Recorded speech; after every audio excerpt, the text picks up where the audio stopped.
अस्सलामु अलैकुम वरहमतुल्लाहि वबरकातुहू। अल्हम्दुलिल्लाहि कफ़ा वसलामुन अला इबादिहिल लज़ीना इस्तफ़ा अम्मा बअद। फ़अऊज़ु बिल्लाहि मिनश शैतानिर रजीम बिस्मिल्लाहिर रहमानिर रहीम। रब्बि इश्रह ली सदरी वयस्सिर ली अमरी वहलुल उक़दतम मिन लिसानी यफ़क़हू क़ौली। मद्दात की बहस चल रही है और हम मद्दे फ़रई की जो क़िस्में हैं उसमें पहुँच चुके हैं। और पहली क़िस्म जो है मद्दे मुत्तसिल, जिसका नाम मद्दे वाजिब भी हैं, वो हमने मुकम्मल कर ली हैं। अब दूसरी जो क़िस्म है मद्दे मुनफ़सिल, मद्दे मुनफ़सिल का एक और नाम है मद्दे जाइज़। इसकी तरफ आज हम पढ़ते हैं। मद्दे मुनफ़सिल यानी मद्दे जाइज़, हरफ़ मद्दा के बाद हमज़ा दूसरे कलमे में हो। हरफ़ मद्दा पहले मौजूद है और उसके बाद जो दूसरा कलमा आ रहा है उसके आगाज़ में, उसके शुरुआत में हमज़ा है। ठीक है, जैसे इसकी एक मिसाल, मा उज़िला, यहाँ पर देखिए मा हरफ़ मद्दा हो गया, अलिफ है, फिर उसके बाद उनज़िला में जो हमज़ा है वो दूसरे कलमे के शुरू में है। नीचे देखिए कि पहला लफ्ज़ अलिफ मद्दा, वाव मद्दा या मद्दा पर ख़त्म हो। ठीक है, पहला जो कलमा है, पहला जो लफ्ज़ है, उसका इख्तिताम, उसकी जो है एंडिंग हुर्फ़ मद्दा में से किसी एक हर्फ के साथ हो, अलिफ के साथ, अलिफ मद्दा के साथ, वाव मद्दा के साथ या मद्दा के साथ। और जो उसके बाद वाला दूसरा कलमा है उसकी इब्तिदा, उसकी शुरुआत हमज़ा के साथ हो, जैसा कि यहाँ पर हो रहा है। तो यहाँ पर होगा मद्दे मुनफ़सिल, मद्दे जाइज़।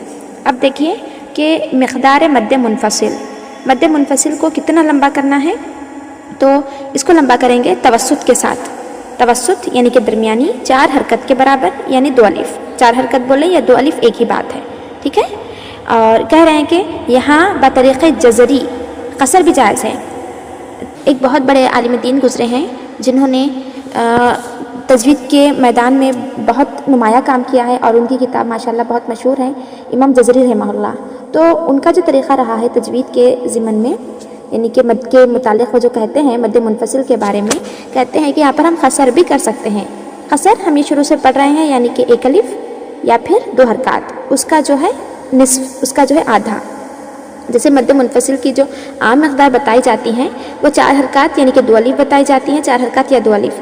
और अगर हम तरीक़े जज़री रहमहुल्लाह को अगर फॉलो कर रहे हैं तो यहाँ पर होगा 2 हरकत यानी कि 1 अलिफ। ठीक है, जैसे आपको नीचे बताया गया है।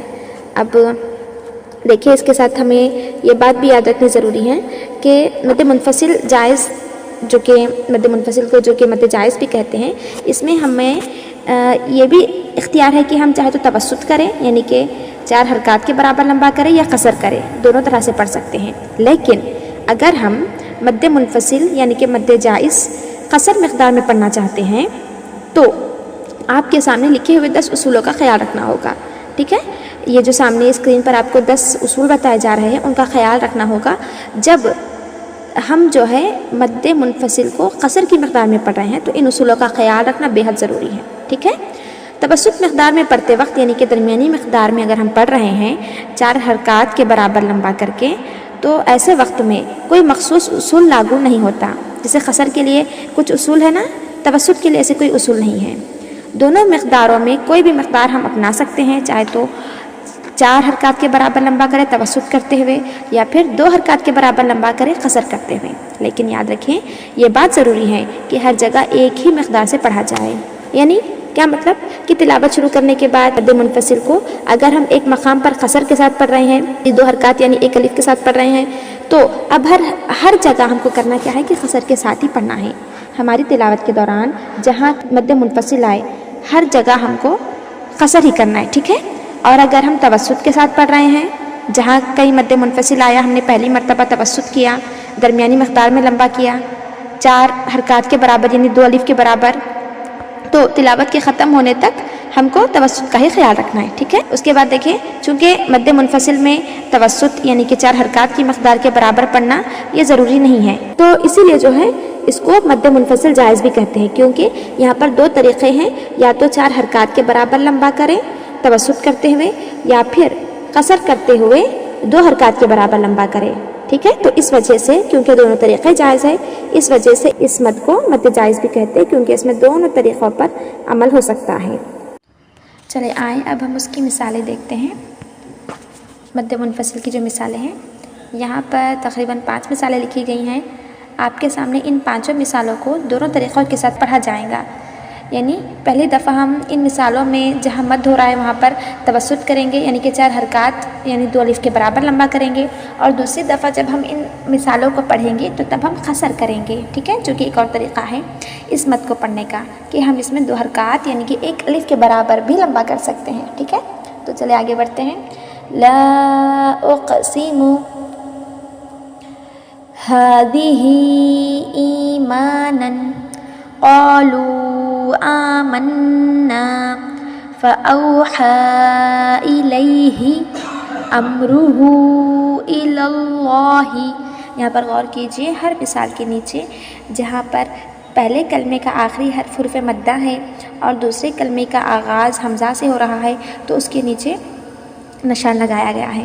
جیسے پہلی مثال میں لا، یہاں پر الف مدہ ہے، پھر اس کے بعد جو ہے دوسرے کلمے کی جو شروعات ہو رہی ہے وہ حمزہ سے ہو رہی ہے، اقسموں میں جو ہے حمزہ ہے نا۔ پھر ہادہی میں بھی آخری حرف پہلے کلمے کا آخری حرف مد حکمی یعنی کہ کھڑی زیر ہے جو کہ یا مدہ کے قائم مقام ہے، پھر اس کے بعد حمزہ دوسرے کلمے کے شروع میں بالکل موجود ہے، پھر اس کے بعد تیسری مثال میں قولو لام و پیش لو واو مدہ ہوا، پھر اس کے بعد دوسرے کلمے کا پہلا حرف جو ہے حمزہ ہے۔ اس کے بعد چوتھی مثال میں فاوحا کھڑی زبر یعنی کہ یہ جو ہے الف مدہ کے قائم مقام ہے، اور اس کے بعد الیہ میں اس کلمے کی ابتدا حمزہ سے ہو رہی ہے۔ امرہو ہاں پر الٹا پیش ہے جو کہ واو مدہ کے قائم مقام ہے، اور اس کے بعد حمزہ دوسرے کلمے کے شروع میں ہے، ٹھیک۔ چلے اب ہم اس کو دوسرے طریقے سے پڑھتے ہیں ان مثالوں کو قصر کرتے ہوئے۔ لا اقسم، بس جتنا ہم حرف مدہ کو لمبا کرتے ہیں نا اتنا ہی لمبا کرنا ہے۔ لا اقسم هذه ایمانا هذه ایمانا قالوا آمنا فأوحى إليه أمره إلى الله۔ بس اتنا سا اگر ہم لمبا کریں گے تو یہ ہوا قصر، جو کہ یہ طریقہ بھی جائز ہے۔ اور پہلا والا جو ہم نے طریقہ اپنایا تھا وہ تھا توسط، یعنی کہ 4 حرکات کے برابر لمبا کرتے ہوئے پڑھنا۔ بارک اللہ فیکم۔